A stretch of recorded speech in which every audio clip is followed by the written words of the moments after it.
ఇప్పుడు రాహుల్ గాంధీ కానీ కాంగ్రెస్ కానీ ఏం చేయాలి?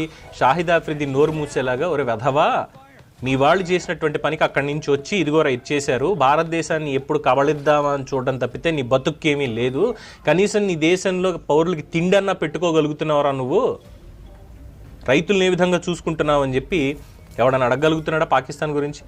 శశి థరూర్ పాపం అడిగేటువంటి ప్రయత్నం చేస్తుంటే కాంగ్రెస్ పార్టీలోనే ఉండి కాంగ్రెస్లో ఉన్నటువంటి వాళ్ళు అదిగో శశి థరూర్ బీజేపీలోకి వెళ్ళిపోతాడు ఇంకే ఉంది అని చెప్పి అక్కడ ఈ దౌర్భాగ్యం కాంగ్రెస్ పార్టీలో, ఈ దౌర్భాగ్యం అలాగే ఉండిపోయింది. ఇంకా ఇక్కడ బీజేపీ హిందుత్వాన్ని పోషిస్తోందా లేదంటే మతం గురించి మాట్లాడుతోందా? ఇది అంటే మత ఛాందసం అనే దానికి నేను వ్యతిరేకం, ధర్మానికి వ్యతిరేకం కాదు.